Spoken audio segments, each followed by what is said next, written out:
मैं ज्ञान हूँ, सृष्टि हूँ, चैतन्य हूँ और पर ब्रह्मा हूँ। मैं सब कुछ हूँ और मैं कुछ भी नहीं हूँ। महाभारत की युद्ध भूमि पर भगवान श्री कृष्ण जी ने अर्जुन को गीता का ज्ञान देते समय कहा था कि यह शरीर केवल एक भेष है और सब कुछ एक है, सब कुछ कृष्ण है। एरविन शार्डिंगर, एक फेमस फिजिसिस्ट, ने अपनी बायोग्राफी में बताया कि उनकी जिंदगी भर की रिसर्च के पीछे का इंस्पिरेशन थे हिंदू वेद और उपनिषद। महाभारत की युद्ध भूमि पर भगवान श्री कृष्ण जी के दिए हुए ज्ञान से आज हजारों सालों बाद साइंस ने खोज की है एक ऐसी दुनिया की जो उनकी बात को सच साबित करती है। एक ऐसी दुनिया जो साइंस के नियमों से परे है, जहां सत्य और वास्तविकता धुंधली पड़ जाती है, जहां एक साथ सब कुछ है लेकिन दिखता कुछ भी नहीं। ये दुनिया है क्वांटम मैकेनिज्म की, जिसके राज साइंटिस्ट आज भी पूरी तरह नहीं समझ पाई, लेकिन हमारे ग्रंथों में कहीं अनदेखा अनसुना रह गया। आजकल एक नई बात चल रही है हमारे भगवानों के बारे में।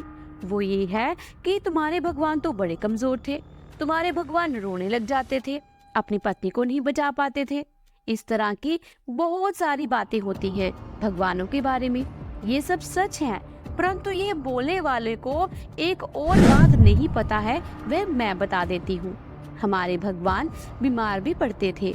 एक बार भगवान श्री कृष्ण जी बीमार पड़ गए थे, बहुत ज्यादा बीमार पड़ गए थे। तो वैद्य आए और बोले कि यदि इनको प्रेम करने वाली कोई भी महिला अगर अपने चरणों की धूल इनके माथे पर लगा दे तो वह ठीक हो जाएंगे। और भगवान श्री कृष्ण जी इतने बीमार हो गए थे कि बड़ा मुश्किल हो गया था उनको ठीक करना। तो भगवान श्री कृष्ण की 8 पत्नियां थी। सब लोगों के पास वैद्य गए और बोले कि अपने चरणों की धूल दे दीजिए, हम श्री कृष्ण जी के माथे पर लगाएंगे तो वह ठीक हो जाएंगे। उन सब ने बोला कि नहीं नहीं, श्री कृष्ण जी हमारे पति हैं, पति परमेश्वर होता है। भगवान श्री कृष्ण अपने आप में इतने महान हैं कि उनके माथे पर मेरे चरण का अगर धूल लग गया तो मुझे पक्का नरक मिलेगा। मुझे यह पाप नहीं करना, इसलिए हम अपने चरणों की धूल नहीं देंगी। जब 8 पत्नियों ने ये करने से मना कर दिया तो वैद्य लोग गोपियों के पास गए और गोपियों से यही बात कही कि भगवान श्री कृष्ण जी के माथे पर आपके चरणों की धूल लगाने से भगवान श्री कृष्ण ठीक हो जाएंगे। तो सारे गोपियों ने अपने चरण का धूल निकाल कर दे दिया। वैद्य ने पूछा कि ये पाप आपको लगेगा, आप नरक को जाएंगी अगर आप ऐसा करेंगी, तो फिर भी आप ऐसा कर रही हैं। तो इस पर गोपियों ने कहा कि हम भगवान श्री कृष्ण जी से इतना प्रेम करती हैं कि अगर उनके लिए नरक भी जाना पड़े तो हम नरक भी चले जाएंगी। अगर कृष्ण के भले के लिए हमको तकलीफ झेलनी पड़ेगी, हम उसके लिए भी तैयार हैं। ये होता है असली प्रेम। फिर गोपियों के चरणों की धूल लाकर भगवान श्री कृष्ण के माथे पर लगाई गई और वह ठीक हो गए। दोस्तों, जैसा कि हम जानते ही हैं कि ग्रहण एक ऐसा समय होता है जब देश भर के मंदिर बंद होते हैं, ना वहाँ कोई पूजा होती है और ना ही भगवान को भोग चढ़ता है। पर केरला के थिरुवरपुर में बना भगवान श्री कृष्ण का मंदिर थोड़ा अलग है। एक बार सूर्य ग्रहण के दिन इस मंदिर को बाकी मंदिरों की तरह बंद रखा गया, परंतु अगले दिन जब मंदिर के पुजारी गर्भगृह में आए तो भगवान श्री कृष्ण जी की मूर्ति को देखकर दंग रह गए। उन्होंने देखा कि मूर्ति पहले से काफी ज्यादा पतली लग रही थी। मीनाचा नदी के किनारे बसा ये मंदिर अपने सुंदर आर्किटेक्चर और यहाँ मनाए जाने वाले फेस्टिवल के लिए जाना जाता है। इस मंदिर की सबसे खास बात है यहाँ पर स्थापित भगवान श्री कृष्ण जी की मूर्ति। सूर्य ग्रहण के दिन जो घटना घटी थी वे सब हैरान रह गए थे। उस समय आदि शंकराचार्य जो मंदिर में दर्शन करने आए थे, उन्होंने बताया कि भगवान श्री कृष्ण जी को पूरे एक दिन भूखा रखने के कारण ऐसा हुआ और इसलिए तब से इस मंदिर में हर दिन समय पर भोग लगाया जाता है, भले ही सूर्य ग्रहण हो या चंद्र ग्रहण। यह इकलौता ऐसा मंदिर है जहां सबसे पहले भोग रात 3 बजे चढ़ाया जाता है और भगवान को सही समय पर भोग लगाने के लिए मंदिर के दरवाजे रात 2 बजे खोले जाते हैं और इसलिए यहाँ के पुजारी मंदिर की चाबियों के साथ हाथ में हथौड़ा लेकर जाते हैं ताकि अगर कभी गलती से भी चाबी से दरवाजा ना खुले तो वह तुरंत हथौड़े से ताला तोड़कर अंदर जा सके। इस मंदिर में भगवान श्री कृष्ण की ये मूर्ति भगवान के उस रूप को दर्शाती है जिसमें उन्होंने कंस का वध किया था। ऐसा कहा जाता है कि युद्ध के बाद भगवान श्री कृष्ण जी को बहुत भूख लग रही थी और इसलिए इस मंदिर में सही समय पर भोग चढ़ाना जरूरी होता है। अगर समय पर भोग नहीं लगता तो भूख के कारण ये मूर्ति पतली होने लगती है। ऐसा माना जाता है कि पूर्व गंगा वंश के king Narasimha Dev the first ने कोणार्क का ये सबसे पहला सूर्य मंदिर 1244 सीई में बनाया था।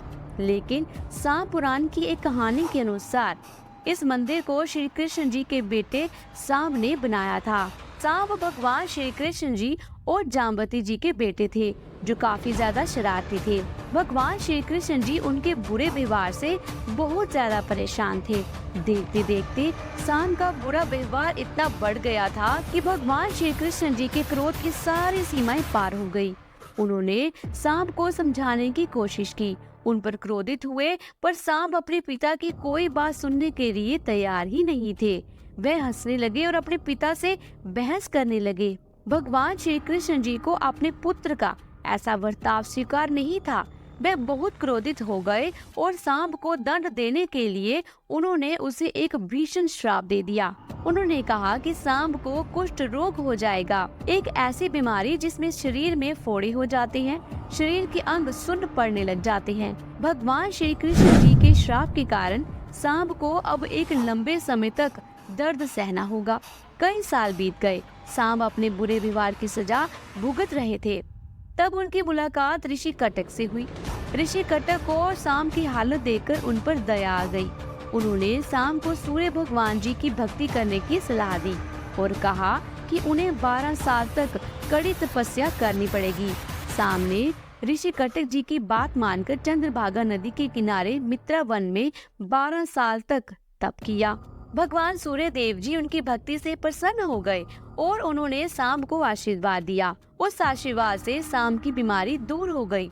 उन्होंने भगवान सूर्य देव जी का धन्यवाद देते हुए उन्हें वचन दिया कि वह उनके सम्मान में एक मंदिर बनाएंगे और इस तरह कोणार्क में सूर्य भगवान का सबसे पहला मंदिर बना। कुछ समय बाद पांडवों और कौरवों के बीच महाभारत का युद्ध शुरू हुआ, जिसमें भगवान श्री कृष्ण जी ने अर्जुन के सारथी के रूप में अहम भूमिका निभाई। 18 दिनों तक ये भीषण युद्ध चलता रहा, जिसमें आखिर में पांडवों की जीत हुई। जब कौरवों की माता गांधारी ने अपने पुत्रों के मृत शरीर देखे तो उन्होंने भगवान श्री कृष्ण जी को युद्ध के लिए दोषी ठहराया। उन्होंने क्रोध में आकर भगवान श्री कृष्ण जी को श्राप दे दिया। जिस तरह उनके पुत्रों और वंश का आपस में युद्ध करके विनाश हुआ, उसी प्रकार 36 साल बाद भगवान श्री कृष्ण जी के वंश का भी विनाश होगा। श्री कृष्ण जी यही जानते थे कि उनके वंश का विनाश आपस में लड़कर ही होगा, इसलिए उन्होंने श्राप को हंसकर स्वीकार कर लिया। भगवान विष्णु जी का मोहिनी अवतार। एक ऐसी सुंदर स्त्री जिसके रूप को देखकर सभी देवता और असुर मोहित हो गए थे। समुद्र मंथन के बाद जब अमृत को हासिल करने के लिए असुरों और देवताओं के बीच जंग छिड़ गई तो विष्णु जी ने इस रूप को धारण किया था, जिसे देखकर असुरों का ध्यान भटक गया और अमृत देवताओं को मिला। और विष्णु जी का मोहिनी रूप इतना सुंदर था कि स्वयं महादेव भी उनसे आकर्षित हो गए थे। और तब भगवान शिव और मोहिनी के मिलन से एक बालक का जन्म हुआ था, भगवान अयप्पा का। अयप्पा को हरिहर पुत्र के नाम से भी जाना जाता है। एक ऐसे भगवान जिनका जन्म 2 पुरुष शक्तियों के मिलन से हुआ था, जिनके सम्मान में केरला की खूबसूरत पहाड़ों के बीच एक अद्भुत मंदिर बना हुआ है, जिसके दर्शन करने से पहले भक्तों को 2 महीने तक एक ब्रह्मचारी की तरह कड़ी तपस्या करनी होती है। इसके बाद ही वह इस मंदिर में जा सकते हैं। सिर्फ यही नहीं, इस मंदिर में जाने से पहले वहाँ की मस्जिद के दर्शन करना भी जरूरी होता है। तो दोस्तों, आज की वीडियो में आपको दी हुई जानकारी अगर अच्छी लगी हो तो वीडियो को लाइक करें, और अगर अभी तक चैनल को सब्सक्राइब नहीं किया है तो चैनल को सब्सक्राइब करके बेल आइकन के बटन को जरूर प्रेस कीजिएगा। जल्दी मिलती हूँ एक नई धार्मिक वीडियो के साथ। तब तक के लिए राधे राधे।